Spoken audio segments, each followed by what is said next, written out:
Hello friend, তোমরা সবাই কীরকম আছো? আশা করি সবাই ভীষণ ভালো আছে। রেবা ফ্যামিলি ওয়াইটি ব্লগে তোমাদের সকলকে স্বাগত জানাই।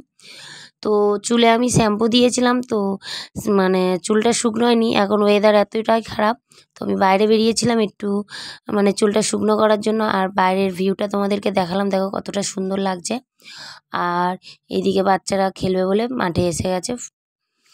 তারপর সন্ধেবেলা মার বাড়িতে আমি গিয়েছিলাম, কারণ মার কাছে গেছিলাম এই কারণেই, এই বাউনিগুলো নিয়ে আসার জন্য। কারণ মা এইগুলোকে রেডি করছিল, আর সন্ধে দেবে মা।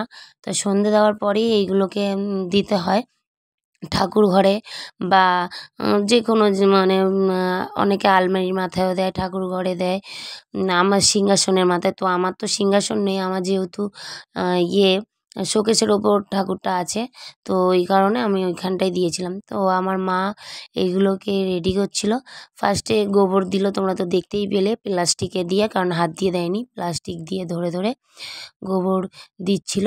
আর এই ধানের শীষগুলো, এইগুলো মানে কিনতেই পাওয়া যায়। ধানের শীষের মধ্যে আছে গাঁদা ফুল, আর তোমার কুল পাতা, সর্ষে ফুল, এইগুলো মানে সব আছে।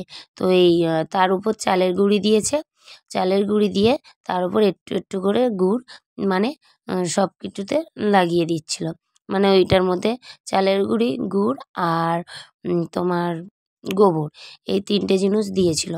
তারপর মা ধূপ ধরাবে, ধূপ ধরিয়ে ঠাকুরকে মানে দেখিয়ে দেবে, ধূপ আর প্রদীপ দেখিয়ে মা ঠাকুরকে প্রণাম করে 3 বার শাঁখ বাজিয়ে নেবে, মানে সন্ধেটা মা দিয়ে দিচ্ছে।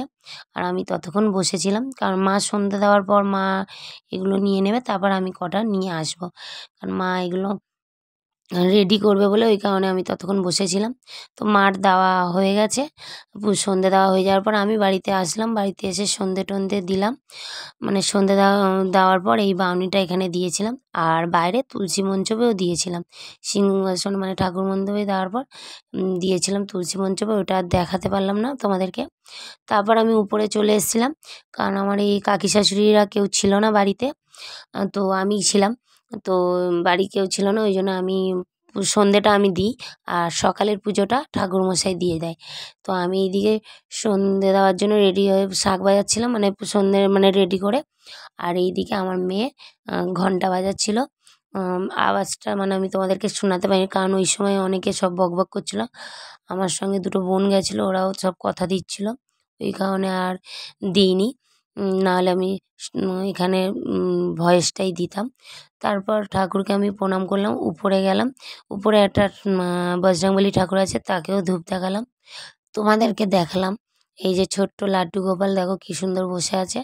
আর পাশে আছে লক্ষ্মী ঠাকুর, আর তার পাশে দুর্গা, আর এখানে আছে রাধাকৃষ্ণ, শিব ঠাকুর। এই ঠাকুর ঘর দেখিয়ে দিলাম আমার কাকি শাশুড়িদের, তোমাদেরকে বন্ধুরা। তো তারপর এলাম আবার মায়ের বাড়িতে, কারণ মার এই যে বাউনির দিন যে পিঠে বাড়ায়, তো এই যে খোলার পিঠে মা বানাচ্ছিল। তো মা সব প্রতি বছরই উনুনে বানায়, এবছর মনে হয় উনুনটা অতটা ভালো নেই, গ্যাসেই বানিয়েছে। তো গ্যাসে এটা তৈরি করছে। তো মা এটাকে এই খোলার পিঠেগুলোকে এক এক করে বানিয়ে নেবে। বানানোর পর মা ওই যে দিতে হয় পূর্বপুরুষদের, তো মা ওই জন্য ওইগুলো আগে তৈরি করে নিয়েছে। নিয়ে আর কিভাবে বানাচ্ছে তোমরা তো দেখতেই পাচ্ছ।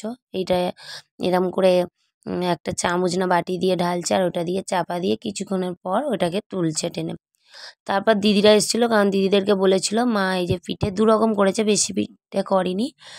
এই মানে দুধ পুলি আর পাটিসাপটা। তো দুধ পুলিটা দিদি এই যে মুড়ে বানাচ্ছিল, আমার এটা মেজদি করছিল। ওর ফেসটা তোমাদেরকে দেখায়নি, কারণ ও বলেছিল তুলতে না, তো ওই জন্য হাতটা দেখালাম। এই দুধ পুলির এগুলো মুড়ে মুড়ে রাখছিল। আর এইদিকে আমার এই দিদিই বানাবে পাটিসাপটা আর দুধ পুলি। তো এগুলো দুজন মিলে মানে মেজদি সব রেডি করে দিচ্ছিল, আর ও মানে ও দুজন মিলেই মানে করেছে। এবছর আমরা কেউ কিছু করিনি আমি। তো এই দুধটা ফুটিয়ে রেখেছিল ভালো করে গরম করে, আর সাইডে হচ্ছে তোমার নারকেলটা ছাই মেরে রেখেছিল, কারণ কিছুটা নিয়ে নিয়েছিল দুধ পুলির জন্য, আর কিছুটা রেখেছিল পাটিসাপটার জন্য। তো এই যে পাটিসাপটা তৈরি করবে বলে ওই জন্য আগে থাকতে গুলে রেখেছিল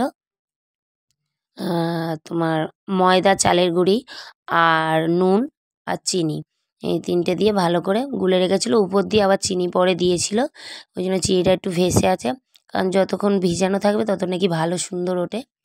তারপর তো পিঠে বানানো হয়ে গেল। আমার বাবা যেহেতু দুধ পুলি খায় না, তার জন্য এই যে সিদ্ধ পিঠে বানানো হয়েছে, আর এইদিকে আমাদের সবার জন্য দুধ পুলি তৈরি করে। দুধ পুলিটা সত্যি কিন্তু খুব সুন্দর খেতে হয়েছিল, আর পাটিসাপটাটাও সুন্দর হয়েছিল খেতে। তো এই যে পাটিসাপটা তৈরি করছিল, কিছুটা তৈরি করেছে, তারপর এই যে গোলা আছে কিছুটা, এইদিকে বানাচ্ছে, তো তোমরা দেখতেই পাচ্ছ বানাচ্ছে পাটিসাপটা। আর এই যে পাটিসাপটা অনেকটাই তৈরি হয়ে গেছে। ফার্স্টে ফার্স্টে অতটা মানে উঠছিল না, প্রথমে একটা কীরকম কালো হয়েছিল, তারপর ওগুলো সুন্দরভাবে উঠে গেছে। তো এই যে তৈরি হয়ে গেছে পাটিসাপটা। তারপর আমরা পিঠে নিয়ে বাড়ি চলে এসেছিলাম। তো এই যে বাড়িতে আসার পর পাশে ওই কাকিমা 3 রকম পিঠে করেছিল, আমাদেরকে দিয়েছিল। এই যে 3 রকম পিঠে তোমাদেরকে দেখালাম। একটা পিঠেরই নাম জানি, এই যে সিদ্ধ পিঠাটা, আর ওই দুটোর বলতে পারছি না কী নাম। তো যাই হোক, এই পিঠে বানিয়ে দিয়েছিল আমাদেরকে, আর আমি সবকটা পিঠে একটা থালার মধ্যে রেখেছিলাম, যে এই পিঠেগুলো আর মার বাড়ির থেকে এনেছিলাম ওই আর দুধ পুলিটা এতটাই টেস্ট হয়েছে, খেতে খেতে তো আমরা মানে খাওয়ার পরে তোমাদেরকে দেখাচ্ছি। তো আজকের ভিডিওটা এখানেই শেষ করলাম, দেখা হবে নেক্সট একটা ব্লগে। ততক্ষণের জন্য তোমরা সবাই ভালো থেকো, সুস্থ থাকো। আজকের মতন টাটা।